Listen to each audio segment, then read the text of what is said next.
Bonjour à tous et bienvenue sur Rare à l'écoute, la chaîne de podcast dédiée aux maladies rares. Aujourd'hui, nous continuons d'explorer l'hypophosphatémie à Alix ou XLH. Et pour en parler, nous avons le plaisir d'accueillir Monsieur Pierre-François Doireau, touché par cette maladie rare et qui est également membre du bureau de l'association de patients RVRH XLH. Bonjour Monsieur Doireau. Bonjour. Merci de partager votre témoignage sur Rare à l'écoute. Alors, on l'a dit en introduction, vous êtes touché par cette maladie rare qu'est l'hypophosphatémie à Alix. Comment avez-vous été diagnostiqué et puis suivi au moment de la découverte de votre maladie? Moi, j'ai eu un parcours assez classique, j'ai été diagnostiqué assez jeune. J'ai eu la chance d'être diagnostiqué assez tôt. Mes parents se sont rendus compte que je marchais pas, donc ça a été une première alerte et après, le pédiatre qui me suivait, nous a conseillé d'aller à Paris parce que j'habitais, Blois, qui est pas très loin de Paris et donc on s'est vite retrouvés, en fait, à l'hôpital Trousseau, qui est spécialiste, des maladies pour, les enfants à cette époque. Et j'ai été diagnostiqué, je crois à 3 ou 4 ans, enfin, ce qui est assez tôt, en fait, dans la maladie, voilà. Et après, là-bas, à l'hôpital Trousseau, j'ai suivi un parcours assez classique. Moi, je suis né dans les années 80, donc assez classique, d'un traitement, à base de phosphore, à haute dose. J'ai fait pas mal de chirurgie aussi, ce qu'on fait plus maintenant, mais à l'époque, on faisait de la chirurgie pour, j'avais les jambes très arquées, que j'ai toujours d'ailleurs, mais donc j'ai eu une chirurgie des jambes. J'ai pris aussi de l'hormone de croissance. À un moment donné, il y avait, un intérêt pour l'hormone de croissance et puis j'ai été appareillé, très longtemps aussi, disons 2 ou 3 ans pendant à l'école primaire, j'étais appareillé, voilà.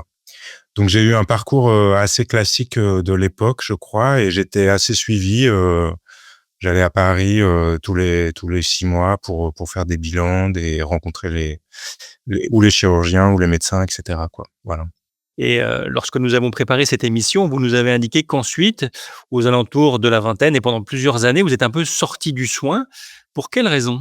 En fait, je sais pas si c'est moi et mes parents qui l'ont interprété comme ça, mais on avait l'impression qu'à un moment donné, on disait que, la maladie était liée surtout à la croissance et que donc à la fin de la croissance et à la fin de la puberté, c'était un peu, en tout cas dans mon esprit, c'était un peu terminé, quoi. Donc j'aurais toujours, le physique que j'ai, mais j'avais l'impression que, j'étais un peu tranquille avec ça. Et je pense que c'est un âge aussi, à la sortie de l'adolescence et tout ça, où on est un peu content de se dire que, en fait, il y a plus de médicaments, il y a plus de soins, il y a plus de traitements et donc je crois que ça m'allait bien aussi. Donc je pense que c'est un peu les 2, d'imaginer que, c'était une maladie de la croissance, donc une maladie, d'enfant ou d'adolescent, quoi. Et donc effectivement, vers 20 ans, j'ai arrêté complètement, et les traitements et mes rendez-vous avec, les spécialistes et cetera qui nous ont dit un peu, au revoir, quoi, voilà. Alors, ça a duré quelques années, mais ensuite vous avez décidé de réintégrer un parcours de soins plus structuré, Monsieur Doireau. Est-ce que vous pouvez nous indiquer, vos motivations? Je dirais que cette période a duré une dizaine d'années et après, au bout de 10 ans, j'ai ressenti des douleurs, qui sont apparues. J'ai de la fatigue, des choses que j'arrivais plus à faire et cetera. Et c'est, pareil, mon médecin traitant qui m'a dit: «Mais en fait, c'est un peu bizarre qu'il se passe plus rien». Donc, j'ai repris contact avec, un centre de référence, à l'hôpital Cochin et je suis tombé sur, une rhumatologue qui s'appelle le professeur Brio qui me suit maintenant et là, j'ai remis en place, effectivement, tout un parcours de soins, classique. J'avais aussi beaucoup de problèmes dentaires, et à l'époque, moi, à l'époque, c'était pas très clair pour moi, en tout cas, que c'était lié à la maladie, en fait. Et donc, il y a eu tout cet enchevêtrement de beaucoup de choses qui ont fait que je suis revenu dans un parcours de soins, dans lequel je suis toujours maintenant, d'ailleurs et avec un reprise du traitement de l'époque, voilà, beaucoup de soins, chez le dentiste et cetera, quoi et un suivi rhumatologique, assez important. Et donc aujourd'hui, vous êtes beaucoup plus attentif à votre santé en général. Quels sont les paramètres auxquels vous êtes particulièrement attentif? Oui, j'essaye maintenant d'être en tout cas plus actif dans mon parcours de soins et ça passe par, des choses que j'essaye de mettre en place et que j'ai mis en place depuis, une dizaine d'années, qui est par exemple de la kiné enfin la kiné c'est nouveau chez moi, mais de prendre de la kiné, de faire de l'activité physique. C'est-à-dire que j'essaye de prendre en charge ma maladie au quotidien en fait, sans que ce soit un poids, mais comme une espèce de routine et de faire en sorte que tout ça, puisse bien se passer pour moi, quoi. Donc c'est effectivement, de la kiné, de l'activité physique, moi j'ai pas trop de problèmes de poids, mais en tout cas je surveille mon poids, assez régulièrement pour pas voilà, parce que le poids ça c'est un peu difficile pour les genoux, des choses comme ça. J'ai changé de traitement aussi, il y a 2 ans. Voilà, j'essaye en tout cas d'être actif par rapport à ma maladie et de plus du tout, la mettre de côté et de me dire qu'elle est là et de la prendre en compte, voilà. Et justement, quels bénéfices en avez-vous tiré en termes de qualité de vie, monsieur Doirou? Bah, de la qualité de vie, la kiné par exemple, c'est et le sport, c'est vraiment, je le sens quand j'en fais plus, c'est vraiment des choses liées aux douleurs, à la fatigue, voilà et puis surtout une qualité de vie, mentale aussi en fait, de se dire que, bah, en fait la maladie, on peut être actif sur elle et qu'on peut la prendre en charge sans que ce soit, ni trop compliqué, ni trop handicapant et que ça permet de vivre avec elle, d'une manière beaucoup plus légère et beaucoup plus tranquille en fait et et la qualité de vie, ouais, c'est surtout dans les douleurs, dans la fatigue, dans dans dans les choses comme ça, quoi. En fait, c'est vraiment au quotidien, je sens, une vraie différence par rapport à ce que je faisais pas avant, quoi, en tout cas. Et même si c'est personnel, quelle est votre routine? Vous parliez de séances de kiné, d'activité physique? Ouais, j'ai l'impression que ce qui est bien, c'est que aussi, chaque patient trouve sa routine et son mode de fonctionnement. Moi, je fais une séance de kiné par semaine, avec un kiné qui est à côté de chez moi, donc c'est très pratique et j'essaye d'aller à la salle de sport, 1 ou 2 fois par semaine, disons 2 fois et je me déplace qu'à vélo, par exemple.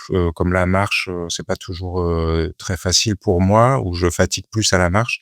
J'essaye de faire beaucoup enfin pas beaucoup, mais en tout cas de faire tous mes déplacements, à vélo. J'habite à Paris donc voilà. Heu, donc c'est ce genre de choses en fait, par exemple pour le poids, j'essaye de me peser régulièrement pour, surveiller. Je m'interdis rien, mais je fais attention. Heu, la fatigue pareil, je sens que si des moments où je dors moins ou des trucs comme ça, j'essaye de faire attention à ça, voilà, c'est une espèce de petite, hypervigilance au quotidien, mais qui est finalement, rentrée dans une routine qui m'appartient quoi et qui fait que c'est pas du tout lourd ou que c'est pas du tout, agaçant ou je sais pas quoi, voilà. Alors vous nous avez indiqué également, avoir mis en place un suivi psychologique depuis plusieurs années. Est-ce que vous pouvez nous partager l'intérêt ou l'impact de ce suivi? C'était surtout à l'adolescence et puis après, justement dans ce moment où j'avais plus de traitement, où j'avais besoin, de mettre en place ce suivi psychologique, ben, tout simplement, heu, je d'essayer de comprendre, mon handicap, d'essayer de comprendre comment il impactait ma vie, ce que j'avais mis en place pour, soit le contrer, soit l'oublier, soit le voilà et ça a été un long chemin, qui a fait qu'aujourd'hui, j'ai conscience de mon handicap, que j'en ai pris compte, vraiment, que ça fait partie de moi et que j'ai plus du tout de problème à dire que je suis handicapé.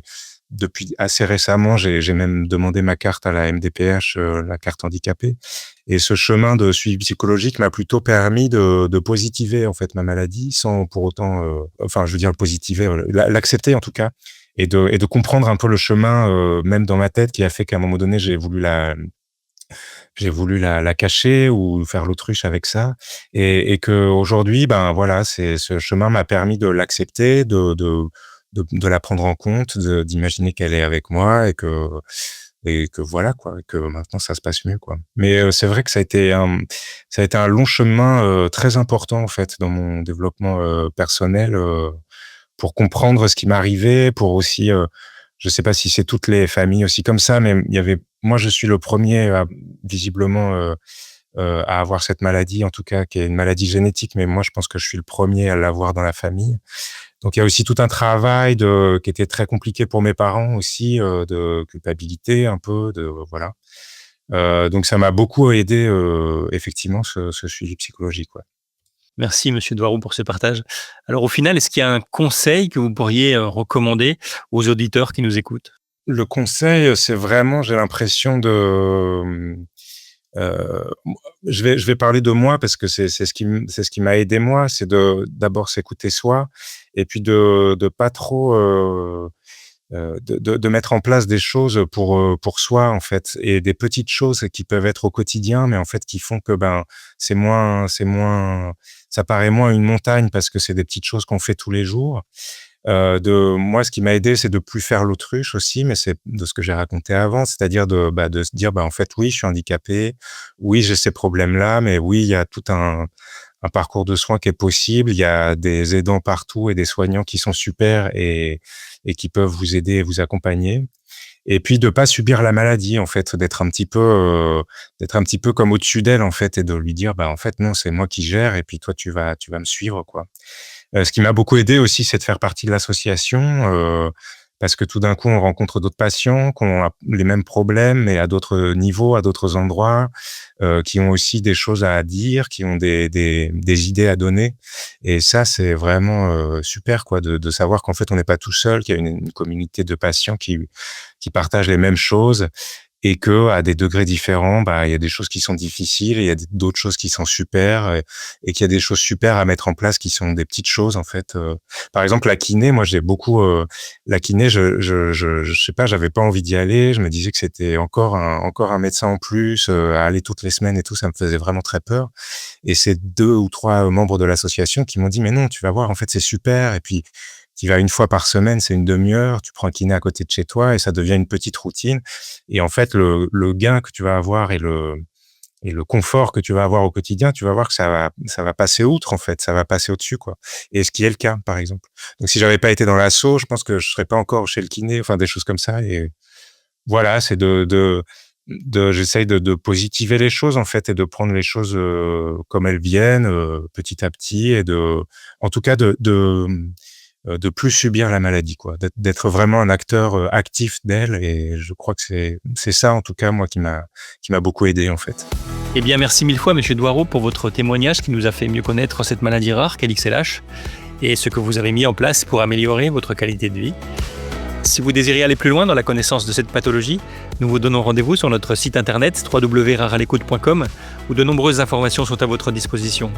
Nous vous remercions de votre fidélité et nous vous donnons rendez-vous sur la chaîne Rare à l'écoute pour un prochain numéro sur cette maladie rare. À très vite.